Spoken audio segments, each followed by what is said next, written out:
Get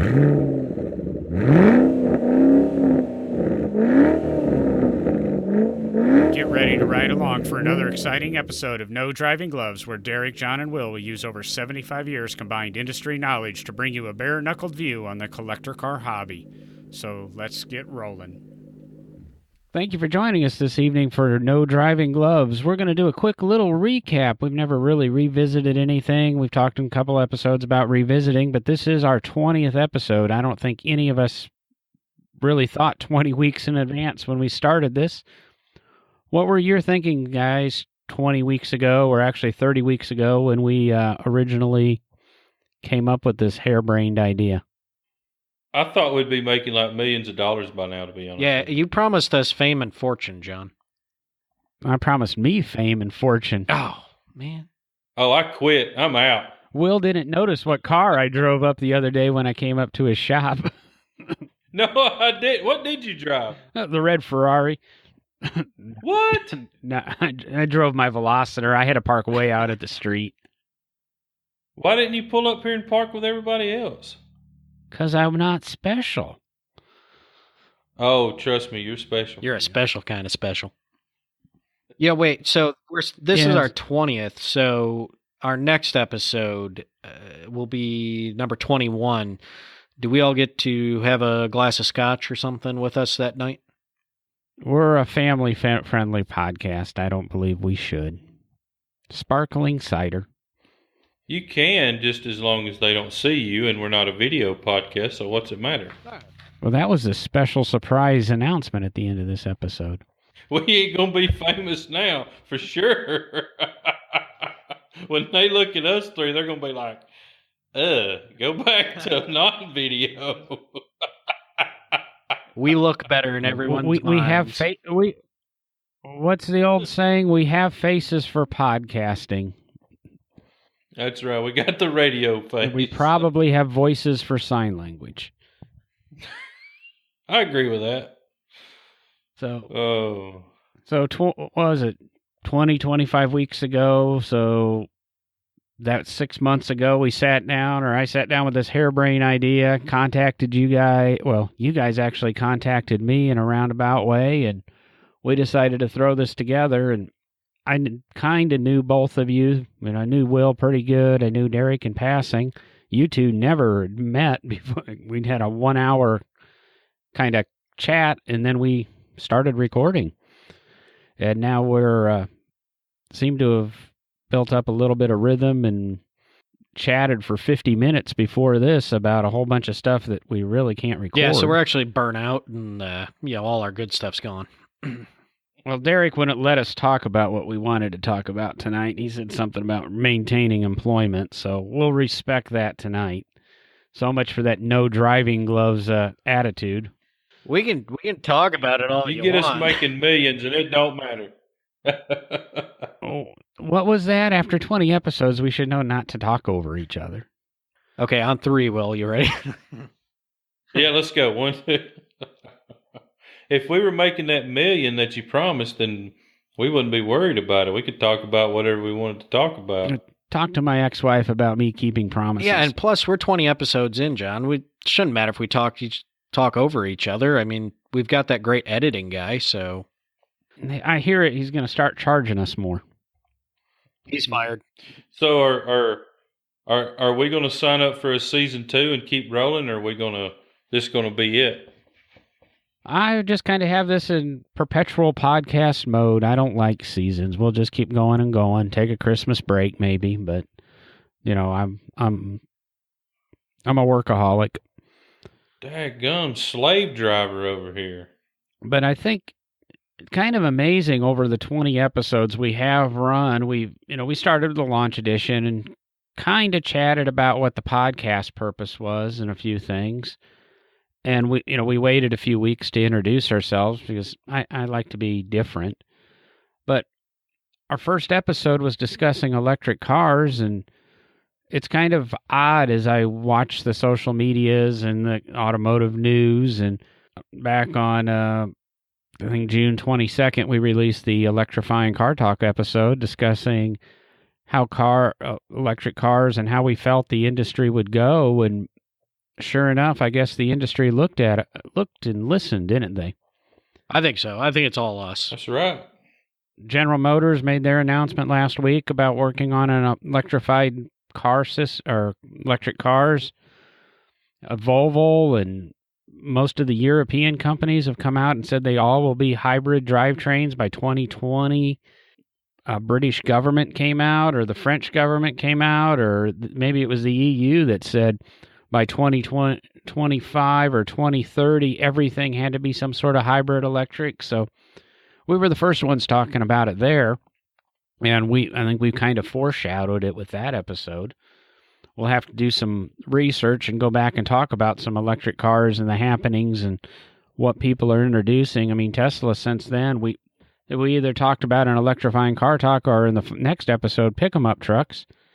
We touched on the electric trucks and would they be viable for freight across country. And Tesla now has introduced a concept of an electric semi long range, 300 miles. That's long range. And Cummins actually even beat them to the punch with an electric semi that's kind of a concept I've had forever. And I go, why don't we have this in RVs where you have an electric motors and a onboard generator, which is a Cummins diesel in their case, to recharge a la trains. So I think we've had some, we started off right, talking the right direction, and I think proving we might know what we're doing here. We just don't sit and smoke cigars and click in the background. Well, we do, but we also talk about things. But I think it's interesting because it also shows us, or it shows us and our listeners, that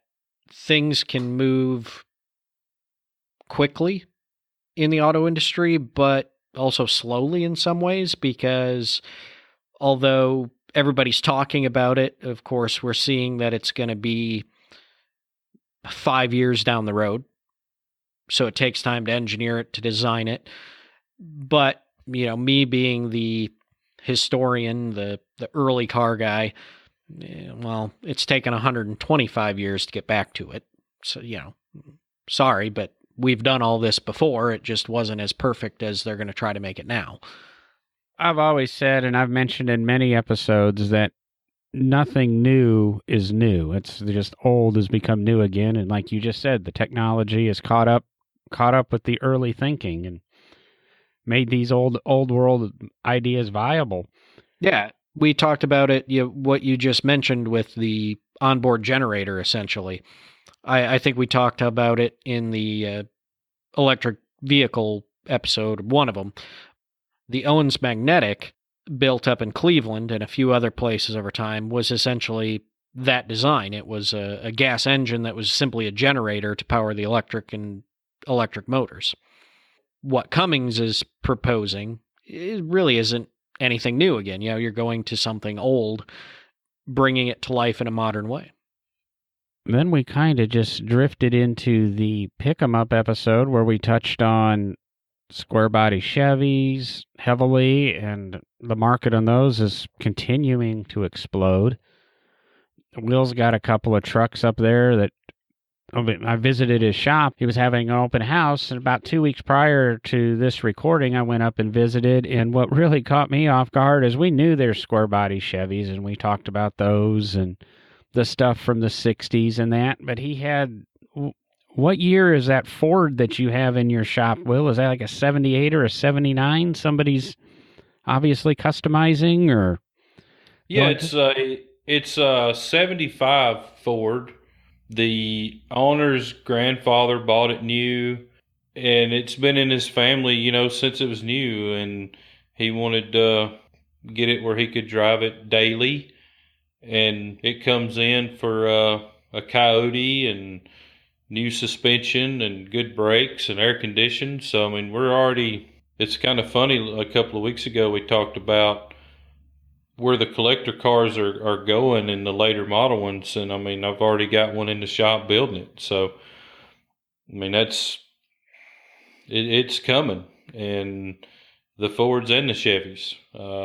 That's not the first later model vehicle that I thought would be in in the shop. I figured it would be a square body Chevy or an IROC Z Camaro or something like that. But I'm very happy to have it in the shop and to be building it. It's going to be a factory paint truck. We're not painting anything on it, so it'll be patinaed, setting low on the ground with good bare brakes and not real crazy elaborate wheels, something to kind of resemble a factory wheel, just larger in diameter. So it's going to be a pretty neat little truck. I kind of thought it was cool, and like you said, it's different, and it's not something that everybody's doing. So it must kind of, I want to say typical Big Oak Garage, a little bit different, a little bit out of the norm, but should make a heck of an impact when it's done.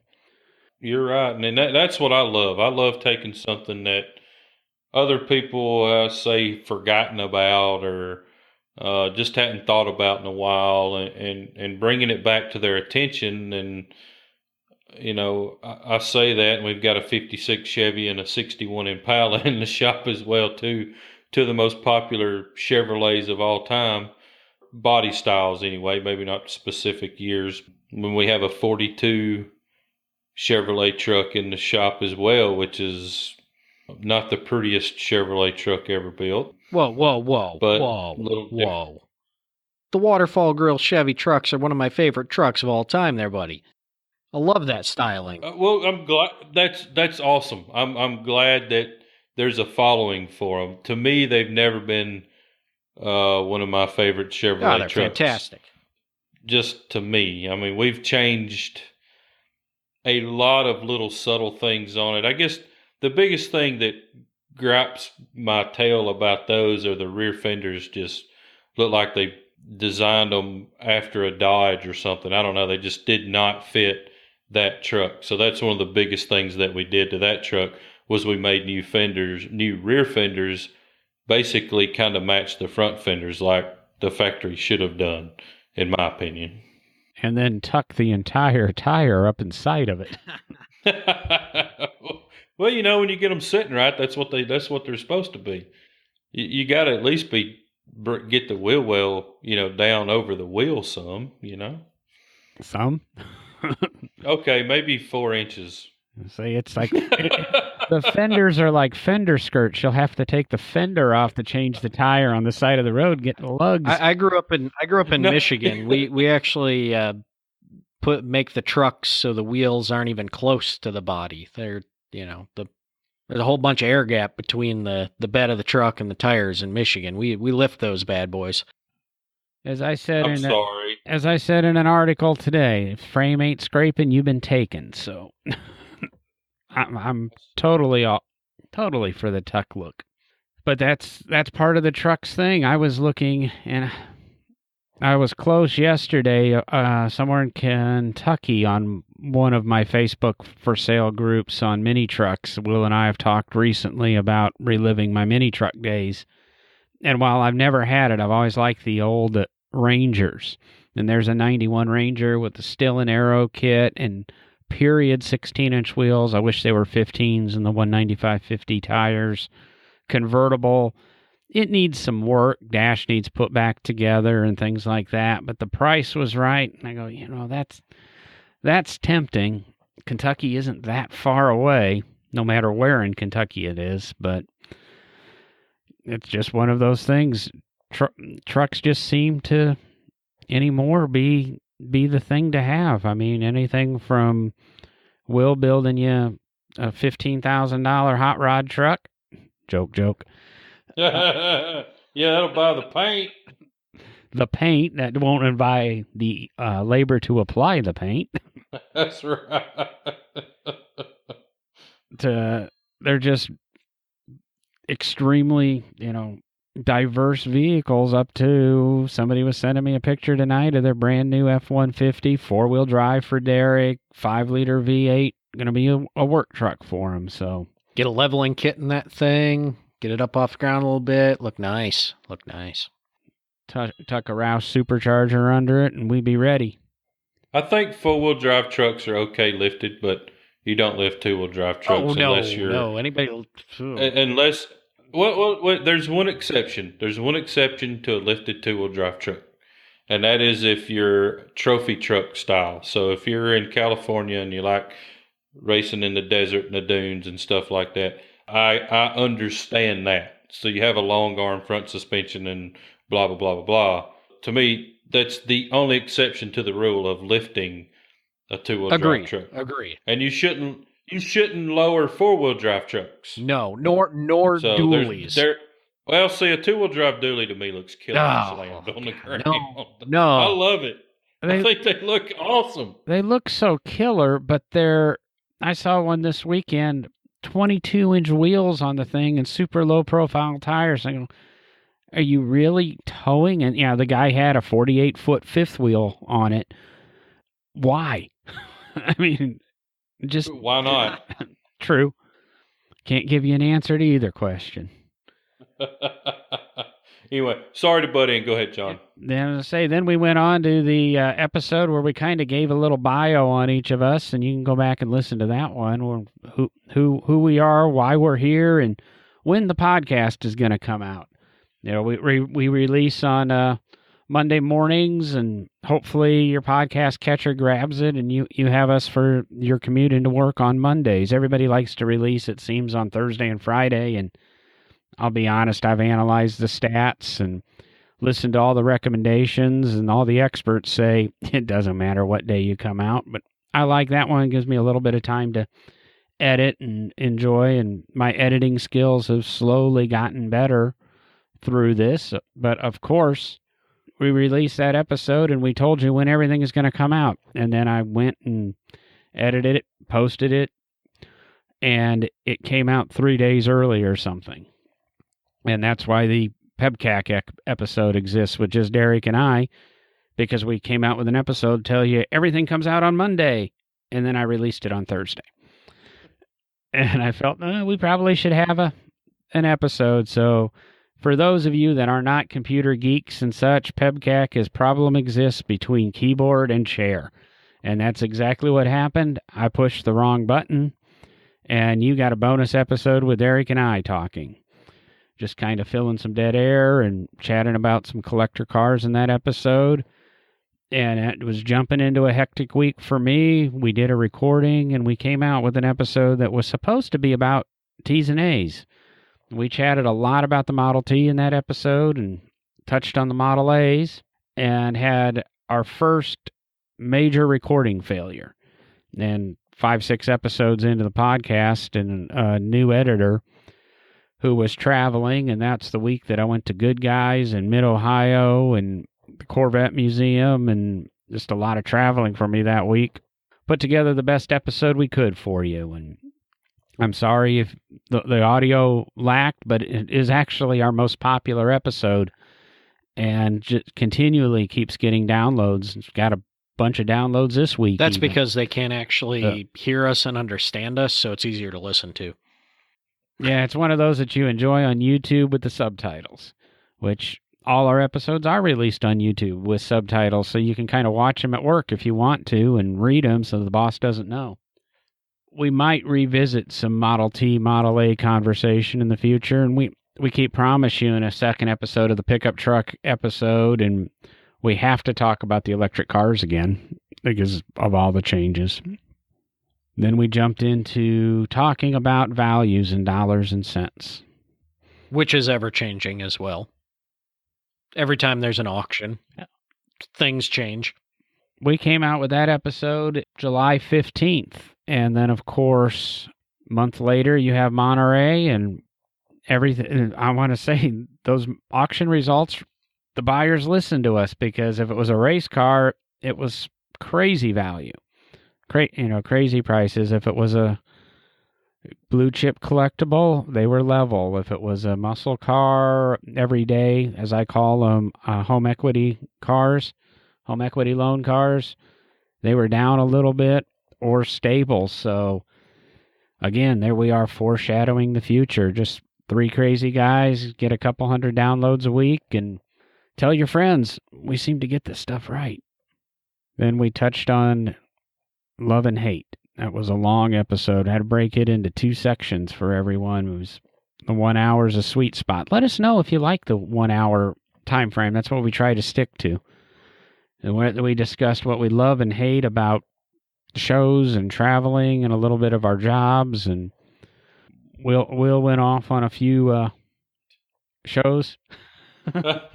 Yeah, I kind of went off on a couple of things, but then again, I talked good about a lot of things as well. I think there was more love in there than hate. I don't know. I'm not a big fan of controversy. I like keeping things simple and talking about the good things. I guess I'm a glass half full kind of guy.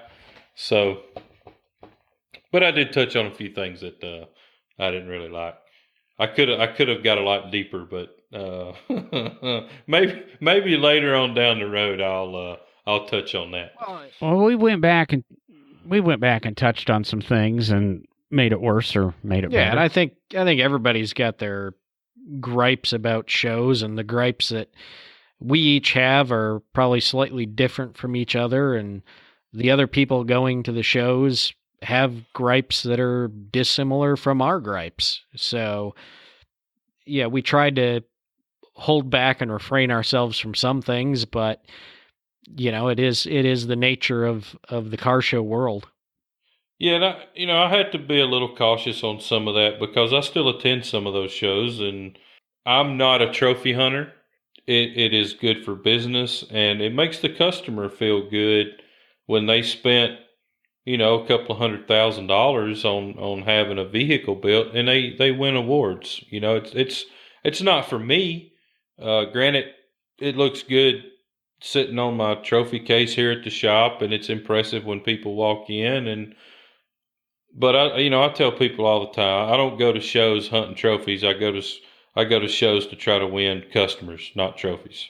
Well, we all have, and I mean, it even went into the next episode, Three Showy Guys, where we really discussed car shows and the events. All three of us have day jobs, and we're not independently wealthy, and we can't badmouth things that put food on our table. I respect my employer and mention them every now and then, but don't dwell on it.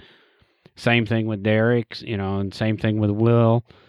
We mentioned Big Oak more often than we do Barber Museum and the National Corvette Museum. As much as we drop that Big Oak name, shouldn't they be sponsoring us? I mean, we're probably getting them some business.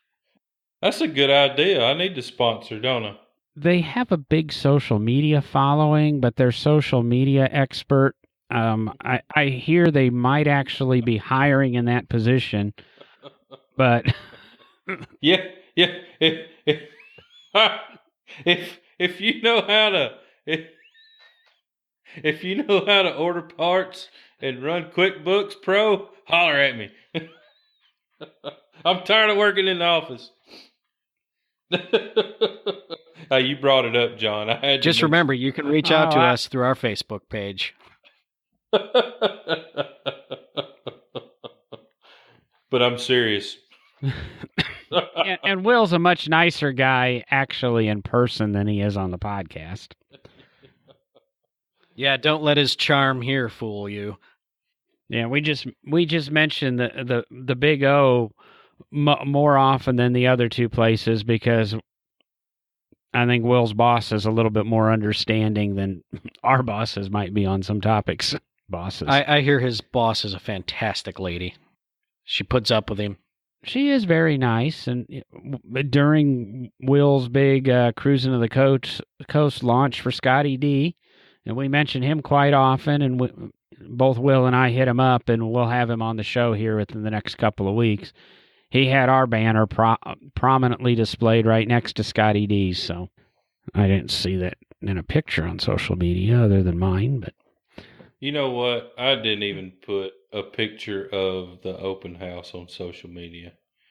I don't know. It gets so hectic, when you have, I don't know, what, 300-400 people at your place, and everybody's wanting to talk to you and meet you and talk to you about this project and that project. And I meant to get up on top of the trailer and take some nice pictures, and I even had a drone there to fly over and take some cool shots, and I just I failed at that miserably. Well, we'll coordinate better because if you go to the No Driving Gloves Facebook page more than our Instagram and that, we did a Facebook live, or I did a Facebook live from there. You can see a lot of the cars that were at Will's place. You can see a little bit into his shop. You can see some of the stuff he's building.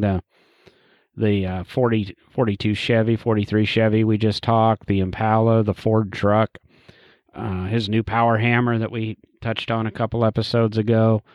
So we got some of the stuff up. I take Big Oak in it, and a lot of it we'll just remember, and maybe I'll do some of that social media for Will next time. Gadsden's not a bad drive, or Hoax Bluff isn't a bad drive from my house.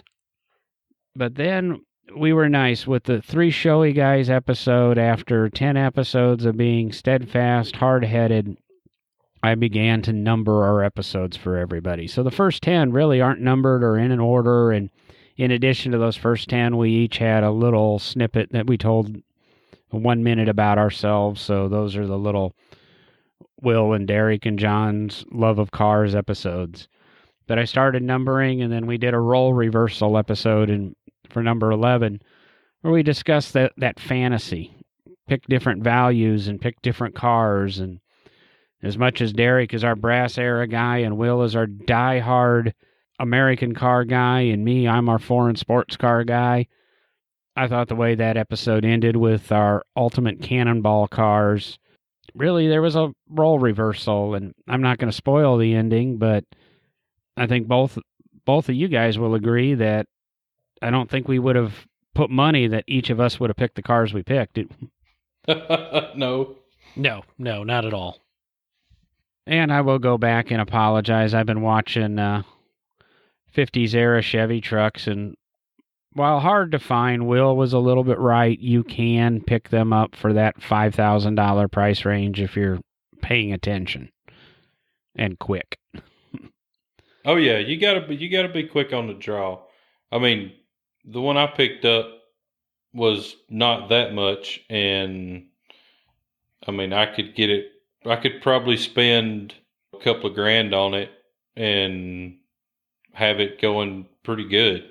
So really less than $5,000, I could have me a pretty good running, driving old truck. Kind of a right place, right time type of thing.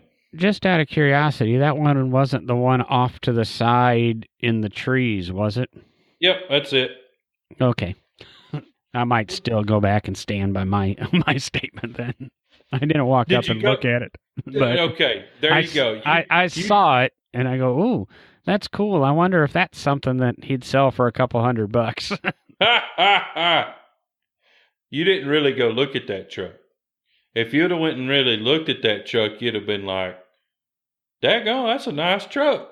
Because it really is. I mean, it's a little rough around the edges from 15, 20 feet away, but when you really get up and start really looking at the truck, it's a really, really, really good truck. I guarantee you there's some out there running and driving in worse shape than that one right there. Yeah, see, this is that whole role reversal thing. You know, you got the 15, 20 footers out there that look really good from 20 feet, but you get up to them and you're like, oh my God, this truck from 20 feet is, oh dear Lord. But when you get up to it, you're like, ho, ho, hello, little truck. That's right. That's exactly what I was going to say. Is I've never heard of the reverse 20-footer rule. This one falls into that category, I promise. It still has the factory writing on the heater box on the inside of the cab. I mean, it is that good of a truck. There's not a spot of rust on that truck you could stick a lead pencil through anywhere. Which, speaking of, I have your Metal Rescue gel for each of you that I need to ship out to you. I was talking to Metal Rescue this weekend, and they dropped off some of their gel product. So consider this an endorsement where you can use it on a vertical surface. Thank you, Metal Rescue. And I'm not sure how you're going to apply it to a Corvette, but... I don't work on Corvettes at home. We can sneak in the museum and put some on them when nobody's looking. See what happens. There's some metal under the hood. Come on. There's an engine. There's things. Not many metal things, though. Well, it doesn't matter because there's not a Corvette in my garage here at the house. So I've got a Peerless, I've got an Overland, I have metal cars here. Yes, and this is for you to use as a... I lost our place where we're actually at, and I think then we talked about the internets and how the internet has impacted the collector car hobby, good or bad. Ruined it. Sorry. Sure made my job easy, which is funny because half my job, I guess, is managing swap meets, so maybe I do need it to go away. I think the car hobbies enjoyed the internet, made it less of an adult world, and...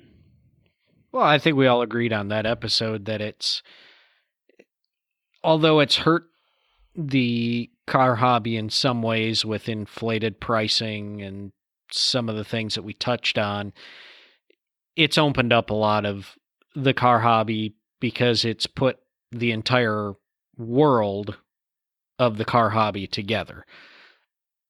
You can now purchase cars over the internet that have been sitting in Australia or New Zealand for 50, 60 years and have them shipped to the US, which you would have never had the opportunity probably to find out about those cars if it wasn't for the internet. So, like anything, good and bad.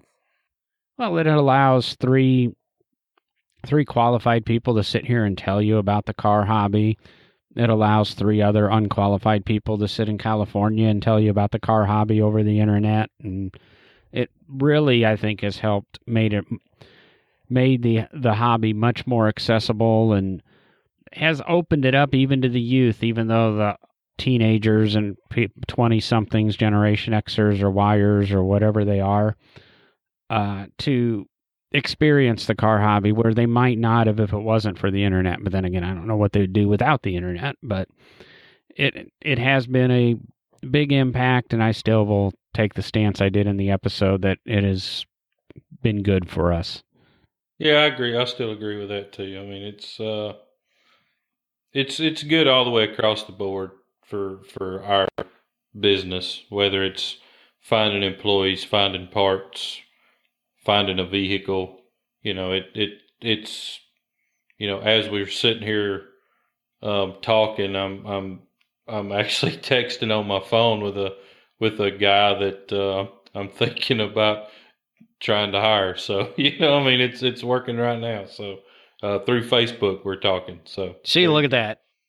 The world of the podcast and Facebook. We haven't even released this episode, and he's already got somebody interested in the job.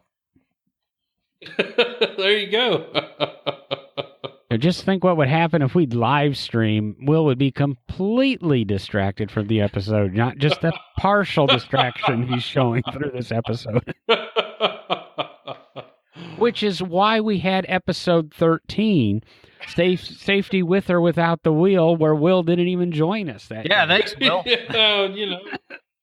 That was one of our best episodes and probably our second most downloaded episode. We had a guest host, Sean Yoder, who's a racer and driving instructor, and there's your social media expert, trying to talk Sean into actually creating his own business doing that now. That episode, I'll be honest, I still have the little high horse that I was on in it, and that the new driver aids and the new driver technology is been detrimental to cars and driver awareness, even to the point I was listening to a podcast from Christy Lee. I can't remember what she calls it. She's the newscaster. If any of you ever listen to the Bob and Tom show, she does a podcast and interviews people on Podcast One. And she was having one of her conversations talking with Britt, and they were talking about the annoying tire inflation light and the little yellow light that comes on that tells you have a flat tire, your tire pressure's low. And they were 3 women sitting around a table having beer and pizza. They were going, why do we have this light? It's so annoying. We can check our tire pressures. These are 40, 50-year-old women, and they're willing to get out and check their tire pressures. But no, we have this that they figure, I think I had the numbers $175 or $200 per car. This is added to the price of a car. because people could not check their tire pressures. I had a high horse on it. Obviously, I still have the issue with it. But Sean was able to take it and make it a very constructive episode, and we really touched on driver education, teen driver training, teen driver safety, and I think that just speaks volumes. If you go through and that episode, I think, what is it? I'm looking at my numbers here. Give me a second.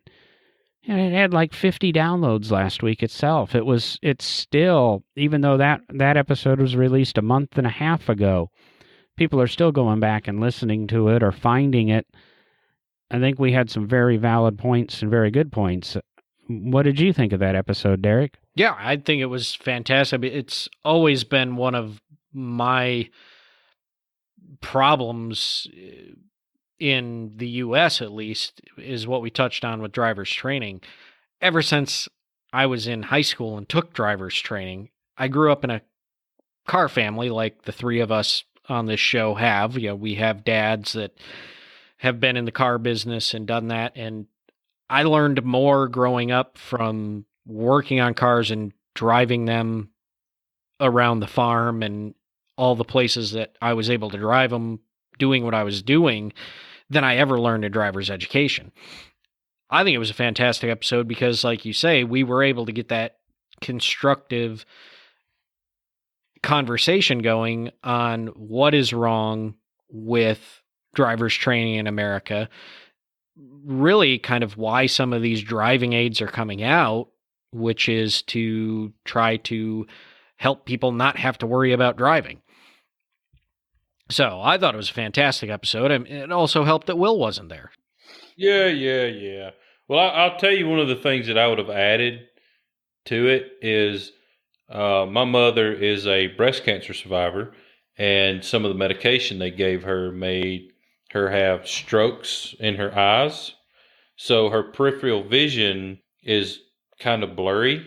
She didn't drive for, it was 8 years, 9 years, something like that.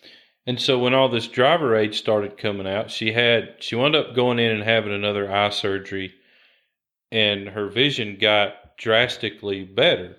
But her peripheral vision was still off a little bit. My dad went out and she drove around on the farm like we did as kids. I did the same thing, Derek. I learned how to drive on our farm, back to trailer in the barn. I mean, that's just how I learned how to drive on a tractor. That's how I learned how to drive a straight shift. Anyway, going back to that, she would drive around on the farm a little bit. She's like, you know what? I think that I might be able to drive again. So she went to the Kirkland Clinic in Birmingham, and they have a driving simulator for her situation. And if you pass the driving simulator, then you can get your driver's license back. Well, she passed. And so with my dad being so cautious with her, he went out and bought her a brand new Jeep Grand Cherokee with every freaking option known to mankind. And it's got warning lights for everything. If somebody's in your blind spot, if you turn your blinker on and somebody's over there, it gives you a little warning beep, So in some situations like that, I think it's great. I don't like all that crap when I'm driving, but for my mom's safety and the people around her safety, it's kind of a good thing. Yeah, I think that's great. And it's too bad you weren't there to add that, because I think that is a fantastic reason why we should have them. And I'm betting that your mom is the type of person who doesn't just rely on that. She's still actively engaged in driving. Big time. And she's just using those to aid her and help her with some of the issues she has due to what she went through. Whereas the conversation that we got into with Sean was more about the younger generation who just doesn't actively participate in driving and understanding what driving means. So it's kind of disappointing that wasn't in the show, because that's a really fantastic discussion that these driving aids actually do aid people who need them even though they're actively driving and doing what they're supposed to do. Yep.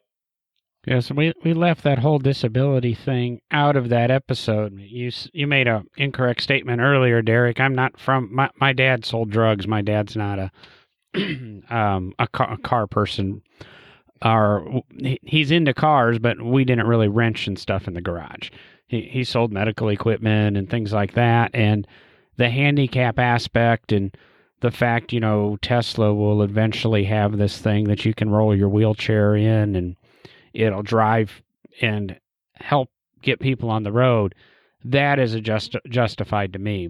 I guess my problem is like you recapped, is I get into the car and all these driver aids just help me text. So yeah. That's all the new kids are worried about doing is texting and driving. And well, as we touched in a episode a little bit later, we're going to have these cars that do drive themselves. It might have been that episode where Mario Andretti said, the autonomous car. Well, the autonomous car is the autonomous car, and it'll allow you to text, and that's what's important. I think I was listening to the Shift and Steer podcast. Maybe that was where they were discussing it. No, it was. I listened to a lot of car podcasts. It was Spike's Car Radio, and he was interviewing Leno, and they both came to a conclusion that I kind of feel, and that's very true, that the autonomous car will exist, and that will be our Monday through Friday car. And the cars that we have that we actually participate in driving will be our weekend cars and our fun cars, and it'll be like getting out your ATV or your four-wheel drive Jeep and going and hitting the off-road trails, or getting out the boat and going boating. It'll be your weekend car to have fun with, and Monday through Friday we'll just have autonomy. And so much for manual transmissions. I will not own an autonomous car until it will also text for me. I want full autonomy. None of this just drive itself. I mean, I don't want to use my thumbs, okay? Or talk to text. I just have the car do it for me if it's going to drive for me too. You got to worry about saving those thumbs for twiddling. Exactly. What's that going to do to the trucking industry? Well, that exists. Trucks already drive themselves. I saw that episode of The Simpsons.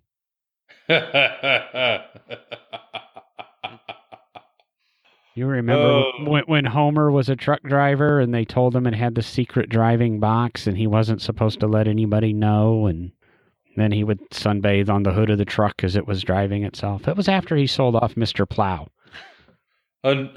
Unfortunately, I do not remember that episode. Amazingly, I do, and I was just talking to my dad on Sunday night that could not remember the last time I actually watched The Simpsons because it was on in the burger joint we were at. Long story, kind of takes us away, but jumps us right into episode 14, reality TV, Justified. I think we concluded that episode amazingly that reality TV serves a purpose. We wanted to trash it, but kind of serves it serves a purpose. It gets the message out. And it's just the TV culture in Hollywood that ends up destroying the actors and stuff. And I don't know if you saw the news that came out this week. We discussed it on the podcast, and you dropped his name a couple of times. But Aaron from Fast and Loud has a new show coming out this fall. Oh, really? I haven't heard that.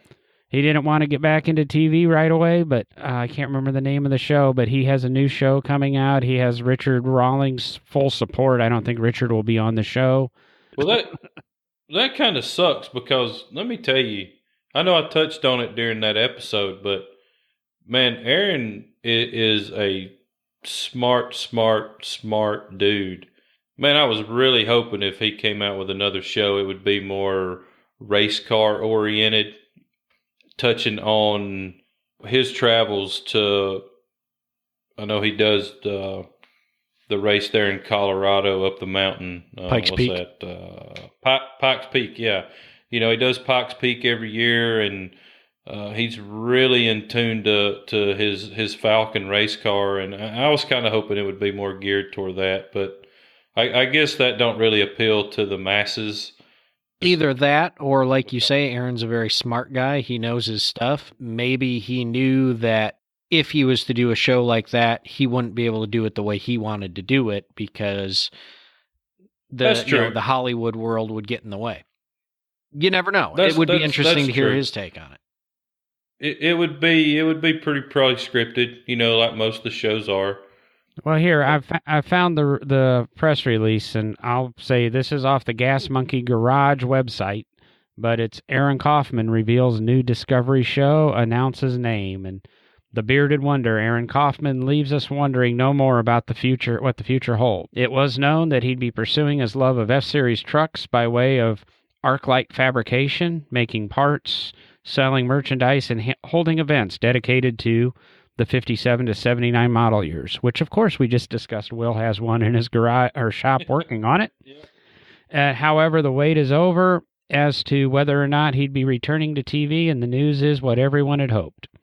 Aaron will be back with shifting gears. Expertly named, the show will follow Aaron as he shifts gears from his life at Gas Monkey Garage and Fast and Loud. The show will be shot out of his newly established ArcLight fabrication shop, not far down the road from his former GMG shop. No release date has been set for the premiere, but it's looking like first quarter 2018 would be a good bet. I wonder if Richard Rollins is part of the production crew of that show. I would have my guess. That'd be something to look into.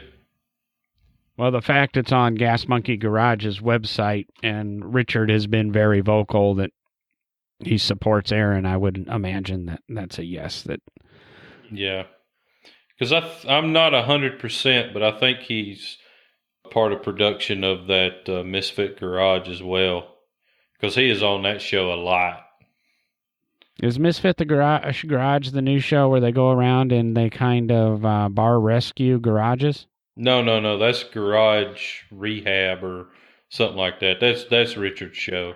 Misfit Garage is those lunatics that are in the old Gas Monkey Garage building. How ironic is that? And they basically do the same thing that Gas Monkey Garage does. Weren't they the ones that got, like, an air quote here, fired from Gas Monkey Garage?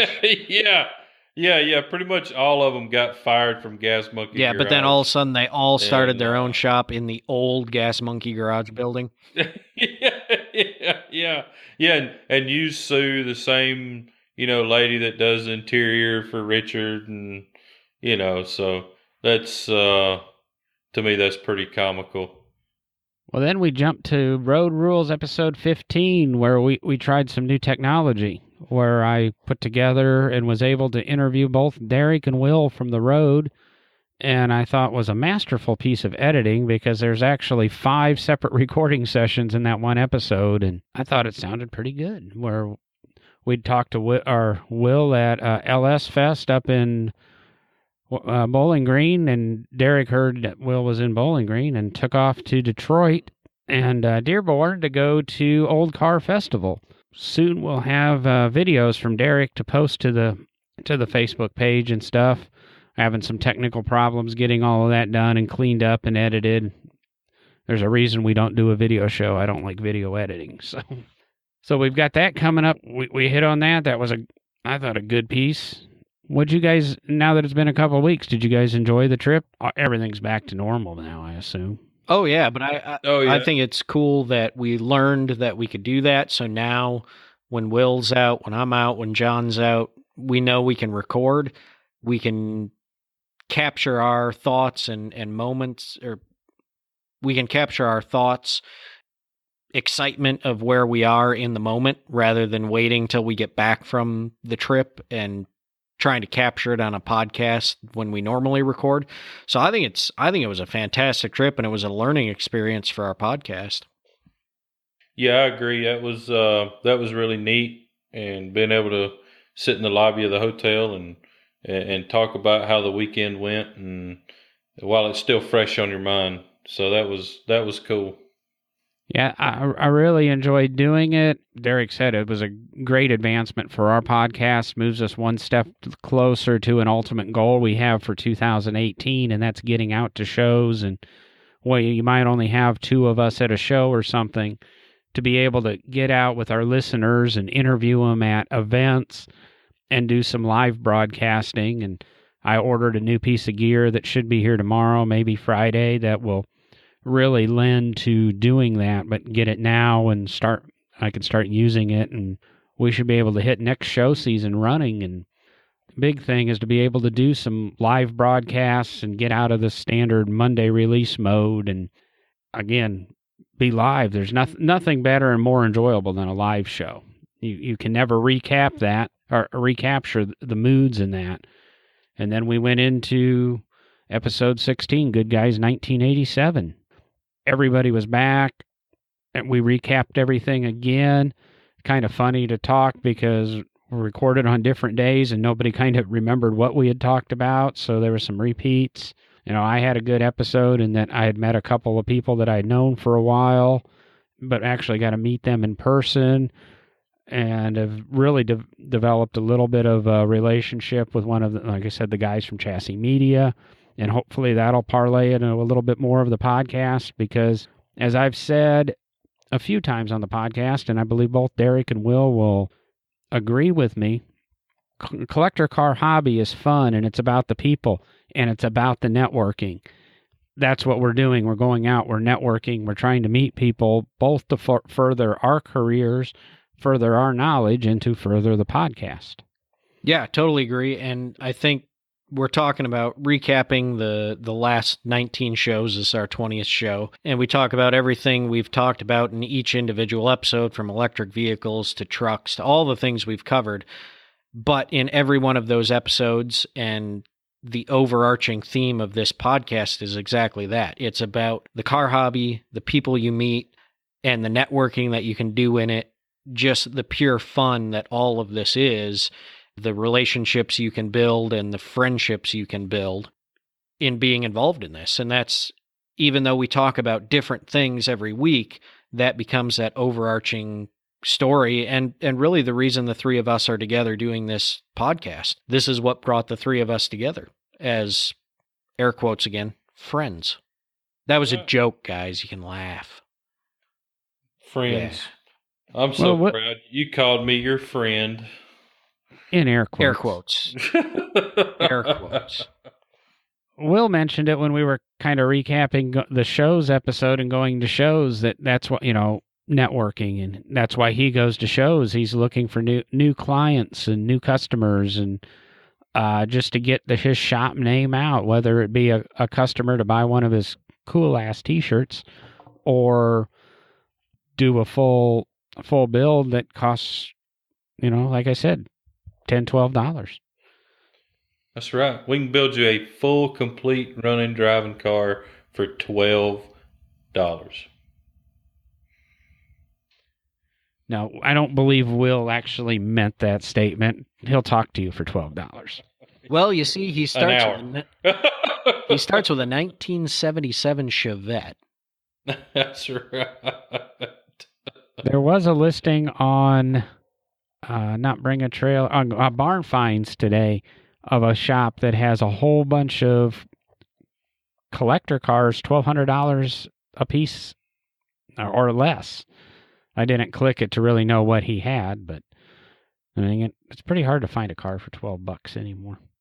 Well, then we drift into Finding Places, episode 17, and we kind of talked about storage issues and where we stick all these cars that we have and where you might want to consider. And we didn't get quite as deep, but kind of just talking about how we store cars ourselves and have dealt with it. And I still have a car in my yard. Hopefully it'll be in the garage by Sunday, but the shed addition I talked about building is done, and I start moving stuff in there tomorrow. And I saw Will's construction, the donation, the GoFundMe has not been well fed, so he's just got the ground cleared right now. Unfortunately, they're coming Friday to pour concrete. Oh, and they're dropping the building off in the morning. So somebody's got to come up with some money real quick. Is that why you're skipping town this weekend? Yeah. I'm just going to leave while they're pouring concrete. I'll have to go over that with them tomorrow, by the way. For some reason, you guys didn't listen, but Styling and Profiling 18 is an episode where we really got into automotive styling and where the coach builders and kind of the desire to have coach builders back, and the current design trends, and a lot of the things that went into, say, some of Will's builds. We kind of went a little bit more. I really want to have a kind of an episode on the Dodge Dart Will's shop successfully built, and fought with Chip Foose for the Riddler Award that year, I believe. We touched on a lot of these cool touches that people do to cars, and then the loss of the coach builders. Yeah, I mean, I thought that was a cool episode because, even though we talked about the loss of really full-on coach building of automobiles, we were able to really talk about where it has evolved to, which is shops like Will's shop, like Big Oak Garage, where you're taking a body of a car that already exists, but really modifying it using coach building techniques and really thinking the way coach builders did about how those lines are used, and really making something flow. And in Will's case, and a lot of builders, hot rod builders, making something flow better than it did from the factory, making a line cleaner, making the roof line smoother, doing all those things that the coach builders were doing right from scratch. Realizing that's really what that's evolved into now is the coach building, modification of coach work, essentially body work that's out there. Yeah, I would love to get it to where we were building bodies from scratch. I think it would be killer. Just I don't know. It's hard to justify it. I know it's kind of weird to say, but when you take a 65 Dodge Dart and change every freaking panel on it, you could have probably built the body the way you wanted it from scratch. But I would love to be able to build one-off bodies and have a market for that. That'd be cool. Well, I saw I believe it was a 60 or 61 bubble top in your shop, and it looks like you've about done the same thing. Well, I think, didn't we? Yeah, believe it or not. Didn't we come up with a really great business plan on that episode too? We did. Oh, yeah, there's not much of the original sheet metal left on this Impala. Yeah, that's a build I think I'm going to have to follow and see what you really do, because there's pictures of it on our Facebook page, and if you want to see how far Will takes a car apart, about the only thing you see is the roof and 1-inch rectangular hollow section steel to kind of hold wire frame and shape. Hey, John, wouldn't it be fantastic if there was some way, like, on the internet where you could follow a build like that Big Oak Garage did? Something like maybe social media or something like that.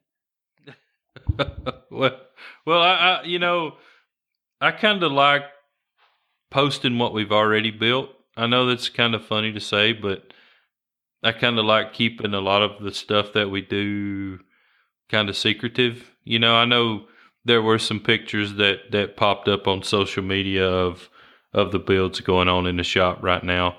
That Impala is not really going to be done until, it's probably a 3-year build. To me, I like throwing out build photos, maybe 6 months before the car's done. And then that way it keeps it fresh on everybody's mind, and you can throw something out there every week. If you do a social media following on a build like this car, you're almost kind of burnt out on it by the time it's finished, and they're questioning, why did it take so long to build that car, and stuff like that. So I always kind of wait till the end to start really throwing those pictures out there. I totally agree with you. I'll be honest, when I was walking around and taking some of those pictures, I wonder if this is a secret, if we're building if you're building another Riddler car, you don't necessarily want that stuff out there. I thought twice, and I went ahead and shot him, and I figured you'd say something if you didn't want it out there and we could take it down. But you're right. I actually think it's more fun that when the car's done, you know, it's all of a sudden, boom, it's out there, so nobody gets your secrets and what you're doing, and then kind of reverse build it as here's the car, and then here's how it started, and yeah, it would be cool to put a 360 camera in Will's shop and broadcast that, and you could watch him build cars all day long. But when it takes 3 days to fit something to fit a panel, you start going, boy, are they goofing off? Do they know what they're doing? Exactly. And one of the reasons the last open house we had, I did have signs up that said no photography, please. One reason being that the dart wasn't finished, and that was actually two open houses ago, and at that point in time, the Riddler was still real strict on that, where technically the car that won the Riddler this year was shown in bare metal at a show on the West Coast somewhere. So I was like, you know what? If they went and shone that car in bare metal and they still won the Riddler, okay, take pictures, put them out there. It's not really that important anymore. I mean, it didn't really bother me, to be honest with you. And then we went from styling and profiling to, I'll be honest, it's the busiest week of my year last week, so Will, Derek and I didn't record. Highlighted that we're going to start doing interviews. Well, I pre-recorded an interview with Jordan Towns, and I will apologize to her. When I originally wrote the description for that episode, I said soon to be doctor, and I wasn't thinking it's already Dr. Jordan Towns. She autocrosses. She's a gun instructor, female pistol instructor. She's an artist. She, I don't know, it does about 16 other things. We touched on them in the episode. And one of the other things she's doing is getting her second doctorate. So this is a girl that I said in the episode, I'm 45, and I haven't accomplished as much in 45 years as she's accomplished in the few years she's been on the planet. And we didn't ever discuss her actual age, but she's much younger than me. Kind of talked about her success and her rapid rise through autocross and pro solo and winning some significant awards this year, and then talked about women in racing and some of the lady driver programs. It was kind of a good episode to work in a couple of things. So I'll be honest, this episode's only been out 2 days, and Will and Derek have been busy, but have you had opportunity to listen yet? Or Unfortunately, I haven't. I was planning on listening to it Friday on my little road trip. Yeah, I'm hoping to listen this weekend. I've got some traveling to do, so probably get it playing this weekend. I'm looking forward to hearing it because, John, you've only had good things to say about her. From what I've read about her, she's an amazing, amazing woman and very talented. So, what's her doctrines in? She's a doctor of veterinary medicine, and she's doing some advanced doctorate of that now. She explains it on the show, where she's going to get into lab pathology. So instead of actually being the vet you see, she's the vet that does the severe diagnosis and stuff, recommends treatment from a much higher level. So, oh wow, that's cool. It's amazing she can do and manage her time. I don't have the time management skills she does. Or the enthusiasm or the willpower and it's kind of, we did this 20th episode recap. It's a little odd to do a recap like this, but we've gotten a lot of new listeners over the last few weeks. Our subscriber base is up. I encourage you to go to iTunes. If you can still do reviews, the new iTunes app in OS 11, I'm one of those people still on the fence whether or not I like it, but you can go check us out on iTunes. You can go, any of your podcast catchers out there. We should be available on. If we're not, email me and I'll make sure we get there. But we thought we'd do this nice little recap. It kind of tells you where we've been. It's three car guys that have never done a podcast before, never done anything like this. And we've learned editing. We've learned, road interviews. We've done interviews. We're the first 20 episodes were a learning experience. You'll see some changes as we go along, and episode 21, 22, we really hope to. One of my goals is to be able to release an interview episode once or twice a month as bonus episodes, and still have the core three, Will, Derek, and I, to talk to you every Monday. But we thank you for being there for us in the growth. We thank the people on Patreon that are supporting us. They get an early release of the episode. There's some little bonuses there, stickers and t-shirts that are available depending on your level of support. But check us out on social media. Be sure to subscribe to the podcast. We're going to be here, hopefully, for many, many more episodes. We won't do a recap for quite a while. This is just to let you know what those first 20 episodes were about. Go back, listen to the ones that you want. We apologize for the TNA episode and the sound quality on it. We'll look at re-editing that, making it better. Did you guys have anything special going on this week? Anything? Well, I won't be at SEMA, I can tell you that. But I guess this episode, by the time folks are listening to this episode, I will have been to a local antique tractor engine and car show here in the Bowling Green, Kentucky area. So right now while we're recording, I'm looking forward to that. Seeing you're listening to it after I've already been there. I had a blast. Yeah, other than SEMA coming up the week of Halloween, I will be going to Bowling Green again, just on Friday for the Good Guys event. Got a few people there I need to see, pick up a couple of parts I've had made, and just hang out with people and be seen for the day. Not making any time to visit me, though. I see how it is. Hey, when you're on the road 10 hours to get somewhere, you ain't gonna stay there too long. And drop off some parts to be chrome plated at Advanced Plating that does all of our chrome plating there in Nashville, and shoot back home. And we'll go ahead and let you guys go, and we'll be back with a regular episode in a week. We hope you check out some of the stuff from the past. Like I said, check us out on iTunes, stop by our Patreon account, hit our social media, and we'll be seeing you.